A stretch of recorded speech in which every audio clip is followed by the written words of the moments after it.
Bismillahirrahmanirrahim. Assalamualaikum warahmatullahi wabarakatuh.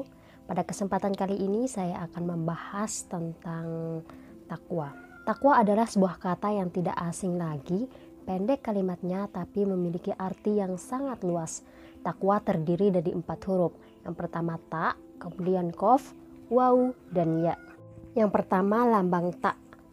Ta lambang daripada tawadu. Orang yang bersifat takwa adalah orang yang tawadu, tidak sombong, tidak angkuh meskipun dia memiliki kelebihan dari yang lainnya, baik berupa pangkat dan jabatan, harta yang dimiliki, suatu saat akan diambil kembali dan tak akan dapat dipertahankan sedikit pun. Yang kedua adalah qaf. Qaf lambang dari qanaah. Qanaah adalah merasa cukup terhadap apa yang diberikan Allah kepadanya. Dan qanaah ini adalah harta yang takkan habis-habisnya. Ketiga, waw. Waw lambang dari warok. Warok adalah sikap hati-hati dan teliti ketika memasukkan makanan ke dalam perut. Apakah ini halal atau haram? Apakah ini mubah atau subhat? Jangankan memakan makanan yang haram, baik jenis maupun cara mendapatkannya, perkara yang subhat pun sama sekali. Orang yang bersifat warok tidak mau memakannya. Lalu bagaimana bentuk subhat? Nabi Muhammad SAW berfirman, An Abi Abdullah Nu'man bin Bashir radhiyallahu anhuma qala, sami'tu Rasulullah SAW yaqulu, al-halala bayyinun wal harama bayyinun wa bainahuma umurul mustabihat la ya'lamuhunna katsirun minan nas. Pamanittaqa subhat faqadis tabro'a lidinihi wa irdihi wa man waqa'a fis subhat waqa'a fil haram. Dari Abdullah Nu'man bin Bashir, ia berkata, saya telah mendengar Rasulullah SAW bersabda, yang halal itu jelas dan yang haram itu jelas, dan perkara yang diantara keduanya adalah subhat. Kebanyakan manusia tidak mengetahuinya. Barang siapa yang takut berbuat subhat, maka selamat agama dan hartanya. Dan orang yang terjerumus kepada perkara subhat, maka terjerumuslah ia ke dalam perbuatan yang haram. Hadis riwayat Bukhari wa Muslim. Kemudian huruf ya. Ya lambang dari yakin. Jadi orang yang mempunyai sifat takwa itu terkumpul pada dirinya sifat yang 4 ini. Tawadu, qanaah, wara, dan yakin. Jadi definisi takwa dalam tafsir Jalalain juga disebutkan mengikuti segala perintah Allah dan meninggalkan seluruh larangannya. Hanya orang-orang yang bertakwa sajalah yang menjadikan Al-Quran sebagai petunjuk dalam kehidupannya, yang isi Al-Quran itu sendiri tidak ada keraguan sedikit pun di dalamnya.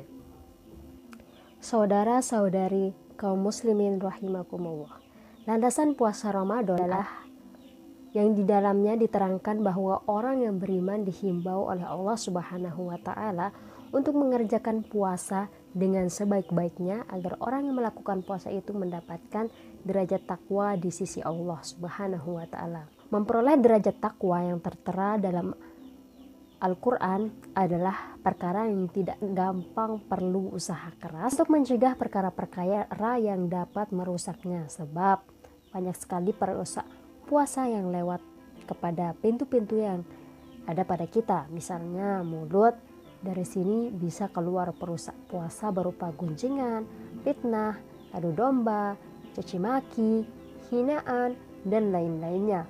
Oleh karenanya mari kita jaga mulut kita agar puasa kita tidak rusak. Keluarkan kata-kata yang baik, ucapan yang mengandung hikmah, dan zikir kepada Allah Subhanahu wa Ta'ala. Kemudian telinga.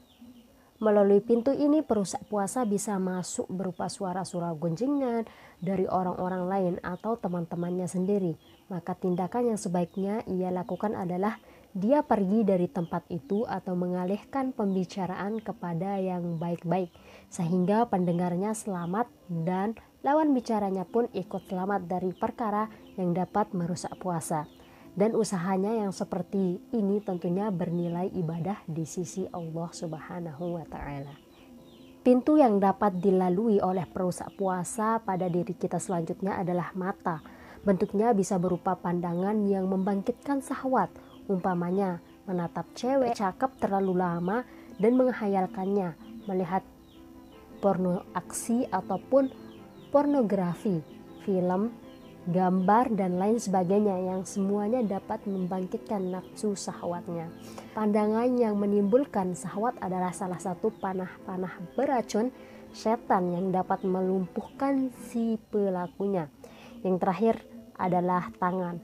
Melalui pintu ini, bentuk perusak puasa adalah pegangan atau memegang alias meraba yang dilarang oleh agama. Biasanya tangan ini bereaksi didahului oleh ucapan dan pandangan tadi yang pada akhir sampai kepada pegang-pegangan yang diharamkan oleh agama.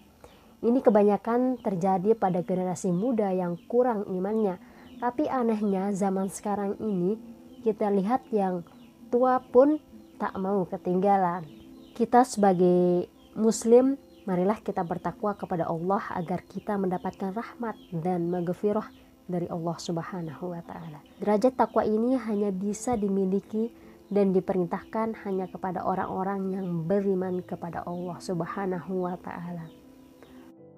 Akhir kalam saya ucapkan wabillahi taufiq wal hidayah. Wassalamualaikum warahmatullahi wabarakatuh.